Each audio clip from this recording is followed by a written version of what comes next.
दोस्तों, जियो में जनन कक्षा 12 का भाग 2 आपके सामने लेके आए हैं। जो लोग भाग 1 ना देखे हों, मेरे चैनल पर जाइए और डिस्क्रिप्शन बॉक्स से पहला भाग देखिए। इस भाग में हम अलैंगिक जनन के प्रकार टाइप्स ऑफ एसेक्सुअल रिप्रोडक्शन का अध्ययन करेंगे। जैसा कि हम जानते हैं कि अलैंगिक और अलैंगिक 2 प्रकार की जनन विधियां होती हैं। अलैंगिक जनन के प्रकार ये भी अनेक विधियों द्वारा होता है। पहला है विखंडन या फिजन। विखंडन या फिजन, जैसा कि हम जानते हैं कि विखंडन एक ऐसी क्रिया है जिसमें जनक की कोशिका 2 या 2 से अधिक भागों में बढ़ जाती है। और वो भाग कैसे होते हैं? समान और असमान दोनों भागों में हो सकते हैं। समान और असमान। ये कोशिकाएं आगे विकसित होकर के संततियों का निर्माण करती हैं और नए पौधे को जन्म देती हैं। नेक्स्ट में है विखंडन का पहला भाग, जिसे हम द्विविखंडन कहते हैं, बाइनरी फिजन कहते हैं।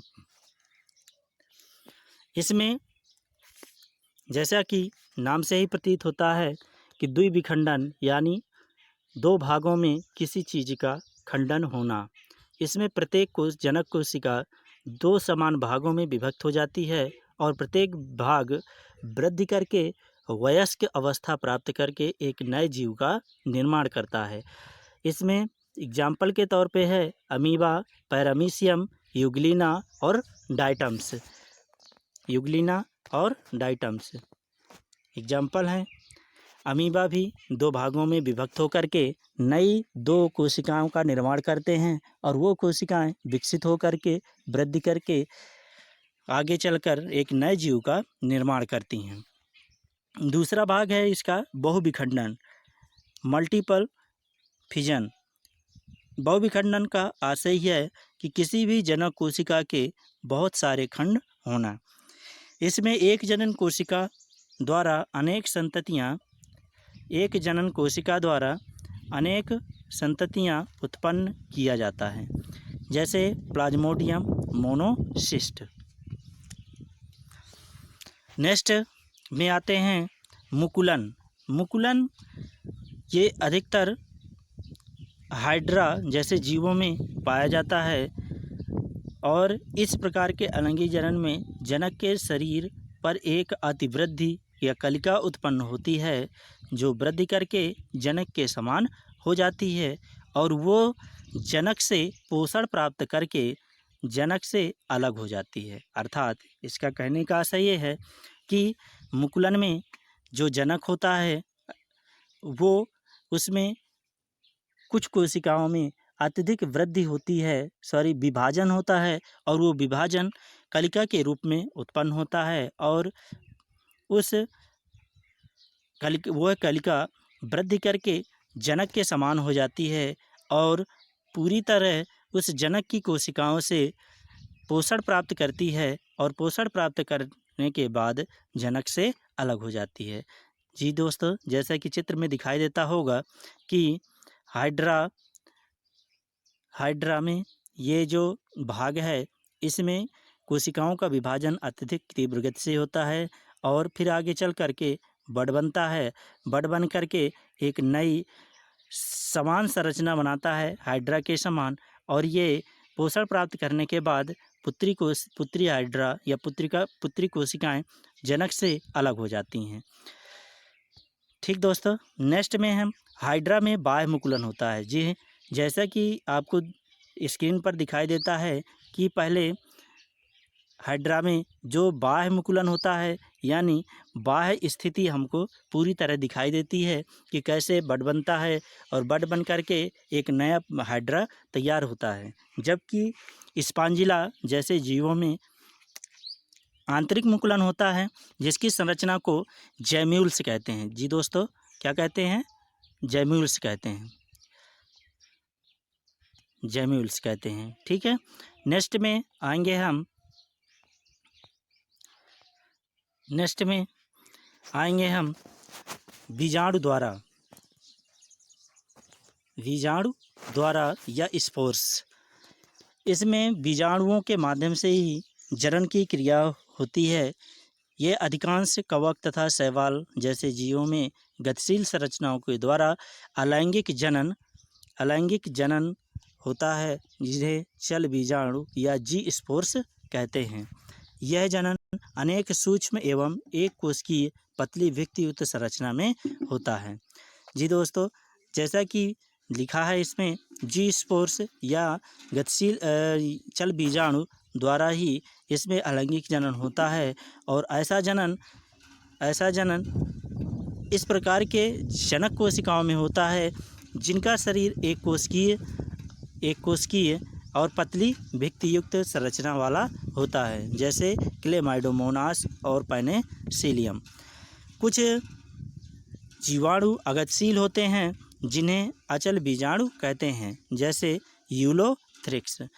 यूलोथ्रिक्स जीव में अचल या अगतिशील जो बीजाणु होते हैं उन्हीं के माध्यम से इसमें विभाजन होता है और एक नए जीव का निर्माण होता है।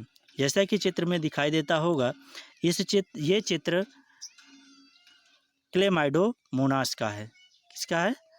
क्लेमाइडोमोनास का। ठीक है दोस्तों, क्लेमाइडोमोनास का है। नेक्स्ट में हम आते हैं खंडन या फ्रेगमेंटेशन। इस जनन में जनक की कोशिका या शरीर 2 या अधिक खंडों में टूट जाता है। जी, खंडन का आशय यह है कि किसी भी कोशिका का 2 या 2 से अधिक खंडों में टूट जाना और प्रत्येक खंड एक नए जीव का निर्माण करता है। इसके उदाहरण हैं रिक्सिया और मार्केंसिया और ब्रायोफाइटा के सभी सदस्य। इन सभी सदस्यों में, ब्रायोफाइटा के सभी सदस्यों में भी इनके जनकों के कोशिकाओं का जो शरीर है वो अधिक खंडों में टूट जाता है और टूट करके एक नया जो है जीव का निर्माण करता है। वेजिटेटिव या प्रोपगेशन, कायिक प्रवर्धन, ये लास्ट है अलैंगिक जनन का भाग, जिसको कहते हैं हम कायिक प्रवर्धन। इसमें पादपों के कायिक भागों से नए पादप निर्माण की प्रक्रिया क्या कहलाती है? कायिक प्रवर्धन कहलाती है। जी हाँ, पौधे के विभिन्न भाग जैसे जड़, तना, पत्ती, कलिका आदि विकसित होकर के एक नए पौधे का निर्माण करते हैं, वही कायिक प्रवर्धन कहलाता है।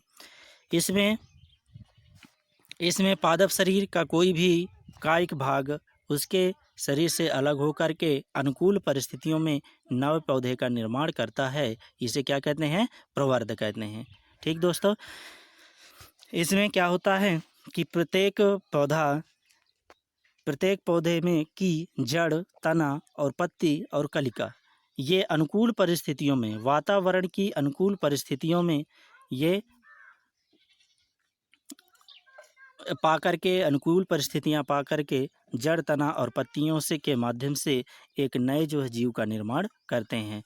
जड़ का मीठा आलू, डहेलिया, सतावर, और तना में है आलू, लहसुन, प्याज, जमीकंद और मिंट।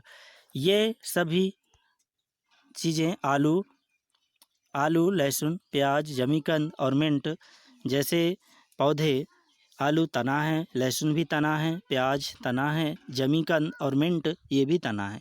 इनसे एक नए पौधे का निर्माण होता है। पत्ती, ब्रायोफिलम और बिगोनिया, ये पत्तियों के माध्यम से, पत्तियां जब अनुकूल परिस्थितियां पा जाती हैं और पौधे से अलग होकर के मिट्टी के संपर्क में आते ही एक नए पौधे का निर्माण कर लेते हैं। कलिका, ऑक्जेलिस और अवेग, इसके माध्यम से भी एक नए पौधे का निर्माण होता है। जी दोस्तों, आज इस भाग में सिर्फ इतना ही। नेक्स्ट भाग में हम नए वीडियो के साथ आपसे फिर से मुलाकात होगी। तब तक के लिए नमस्कार।